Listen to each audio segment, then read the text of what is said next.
Hello everyone, welcome back on my YouTube channel.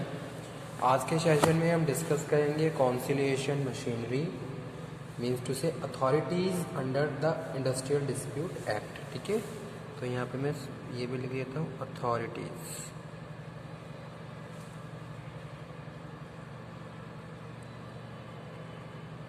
Under the act, यानी कि कौन कौन सी मशीनरीज यानी कि अथॉरिटीज़ हैं under the industrial dispute act, जो कि एक तरीके से जो भी डिस्प्यूट है उसके लिए काम करती हैं। डिस्प्यूट को इन्वेस्टिगेट करना, डिस्प्यूट को इंस्पेक्ट करना, डिस्प्यूट को सॉर्ट आउट करना और लेबर वेलफेयर प्रैक्टिसेस वर्कर्स और एम्प्लॉयर को प्रोवाइड करवाना। तो उसके रिगार्डिंग कॉन्सिलिएशन मशीनरी है, इसका एक प्रोविज़न है इंडस्ट्रियल डिस्प्यूट एक्ट में जिसको हम अथॉरिटीज़ बोल रहे हैं। ठीक है, the industrial dispute act intend by making various provisions the prevention and settlement of industrial dispute. तो बेसिकली जो अथॉरिटीज़ हैं, जो मशीनरी एज अ मशीनरी काम कर रही हैं, वो क्या काम कर रही हैं? They are doing the work regarding the prevention and settlement of industrial dispute, यानी कि वर्कर्स, एम्प्लॉयर एम्प्लॉयज़, ठीक है, एम्प्लॉयज़, कोई भी डिस्प्यूट अराइज हो रहा है तो that dispute must be prevented by these authorities in the forms of prevention and settlement. Okay, the act in its preamble has also emphasized this point by saying that act for the investigation and settlement of industrial dispute. Okay, so the industrial dispute act intends by making various provisions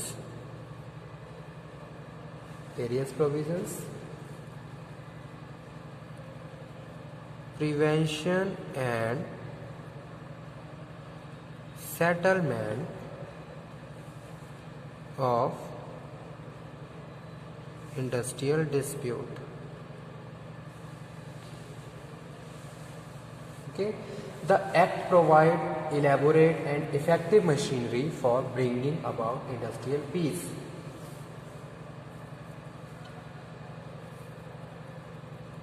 The act provide elaborate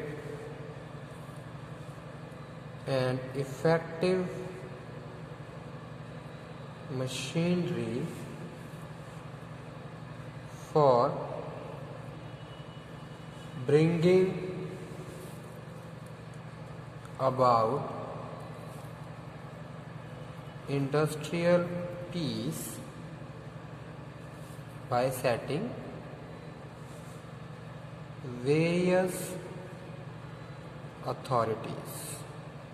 ठीक है, तो जितनी भी ये authorities हैं, they are providing their services, their practices, their best practices to resolution the conflict, okay, and prevention and settlement of industrial dispute. तो जितनी भी अथॉरिटीज़ हैं ये क्या कर रही हैं? अपने अपने हैंड पे, अपने पावर के हिसाब से अपनी जो भी रिस्पॉन्सिबिलिटी है उनको कंप्लीट कर रही हैं और regarding the prevention and settlement of industrial dispute best practices provide करवा रही हैं। तो कुछ प्रोविजंस इसीलिए बनाए गए हैं ताकि इस तरीके की प्रैक्टिसेस को होने से रोका जा सके और इंडस्ट्रियल पीस को मेंटेन किया जा सके, जिसका इफेक्ट वर्कर्स पे और एम्प्लॉयर पे ना पड़े और वहाँ की प्रोडक्टिविटी हमेशा बनी रहे। ठीक है, तो इसीलिए इन अथॉरिटीज़ को अपॉइंट किया गया है अंडर, जिसको हम कॉन्सिलिएशन मशीनरी बोल रहे हैं, ताकि इसका इफ़ेक्ट हमारे इंडस्ट्रियल पीस पे भी ना पड़े और हमारी इकोनॉमी पे भी ना पड़े। क्योंकि आपने देखा होगा अगर ये प्रैक्टिसेस, इस तरीके की प्रैक्टिसेस बढ़ जाती हैं तो कहीं ना कहीं उसका इफेक्ट हमारी देश की इकोनॉमी पे भी पड़ता है। ठीक है, क्योंकि सारी चीज़ें कहीं ना कहीं आपस में एक दूसरे से इंटर रिलेटेड है।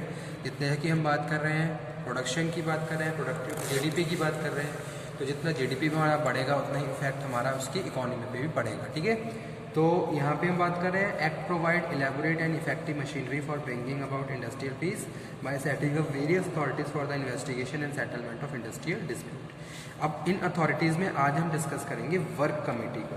वैसे तो ये बहुत सारी अथॉरिटीज़ हैं, जैसे कि लिख भी देता हूँ पहले एक बार। Work committees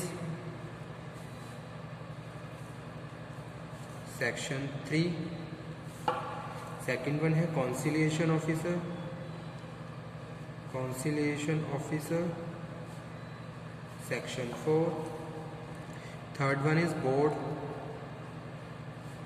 of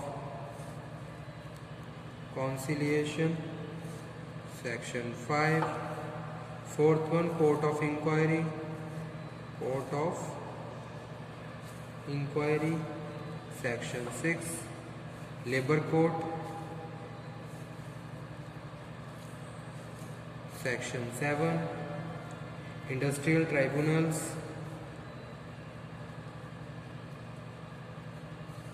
industrial tribunal section 7A, seventh number पे है national tribunal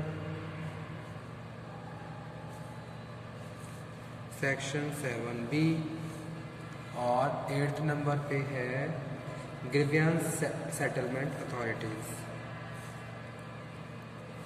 grievance settlement authorities, और नाइन्थ नंबर पे arbitration, arbitrations. So these are the industrial conciliation machinery and authorities which appoint by the under this act for the settlement and prevention of the industrial disputes. Okay, तो आज के session में हम किसको continue कर रहे हैं? वर्क कमिटीज को कंटिन्यू कर रहे हैं। तो ऊपर मैं यहाँ पे लिख देता हूँ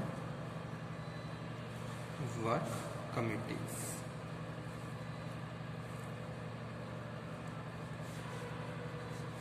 Okay,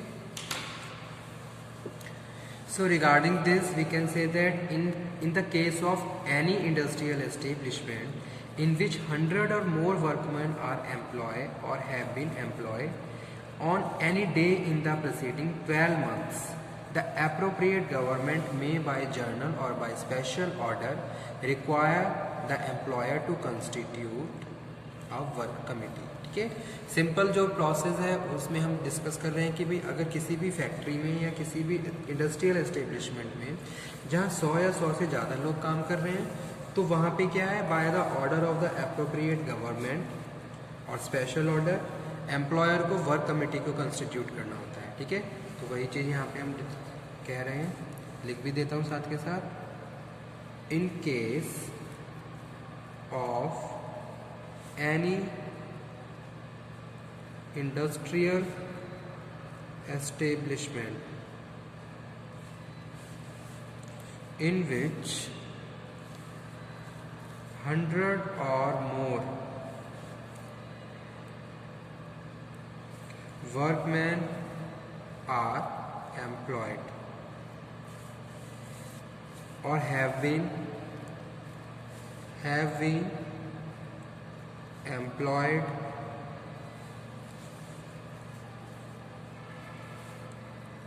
on any day in preceding 12 months। ठीक है, the appropriate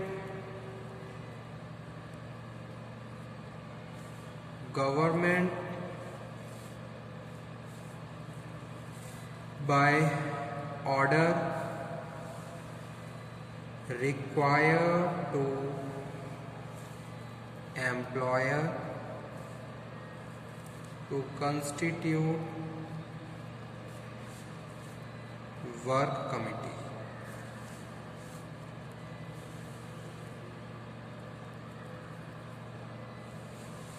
okay, the committee shell consist representative. तो कमिटी में कौन कौन होते हैं यहाँ पे लिख देता हूँ, रिप्रेजेंटेटिव ऑफ एम्प्लॉयर, यानी कि एम्प्लॉयर की तरफ से representative. The committee shell consist of representative of employer and workman, ठीक है, और वर्कमैन यानी कि वर्कर के साइड से भी रिप्रेजेंटेटिव्स होते हैं। The number workman representative. Third thing, the representative of workman on the committee shall not be less than number of representative of employer, यानी कि जो दोनों पार्टी हैं, दोनों पार्टी की तरफ से जो नंबर ऑफ रिप्रेजेंटेटिव है वो इक्वल होने चाहिए, ठीक है। यानी कि वही चीज़ यहाँ पे हम कह रहे हैं, the number representative of workman on the committee shall not be less than the number of representative of employers. तो यहाँ पे मैं सिंपल लिख देता हूँ, representative of both party must be equal, ठीक है। The representative of workmen shall be chosen in the prescribed manner among the workmen engaged in the establishment, यानी कि जो वर्कर्स हैं वो मिलकर क्या कर लेते हैं, अपने जो भी वर्कमैन रिप्रेजेंटेटिव हैं उनको सिलेक्ट करते हैं in the establishment in the consultation with their trade union, आपस में वो जो उनकी ट्रेड यूनियन है उनसे कंसल्टेशन करने के बाद, if any registered under the trade union act 1926, ठीक है। तो फोर्थ नंबर है trade union act 1926, representative chosen. तो इस एक्ट के अकॉर्डिंग जो रिप्रेजेंटेटिव है उसको सिलेक्ट किया जाता है, okay. Section 3 sub section 1, after that power and duties, क्या क्या पावर होती हैं और क्या क्या ड्यूटीज़ होती हैं। Power and duties of work committees. तो it shall be duty of the work committee promote measure and securing preserving committee and good relation between the employer and workman, okay. तो पहली जो पावर और duty है वो क्या है, promote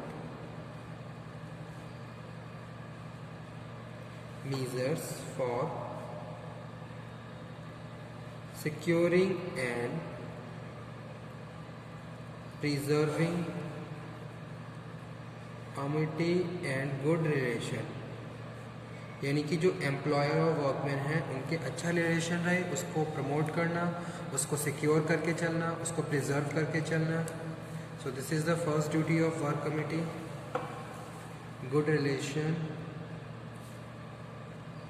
between employer and workman. Second है comment upon matter their common interest, ठीक है। जो भी इंटरेस्ट है, कमेंट अपॉन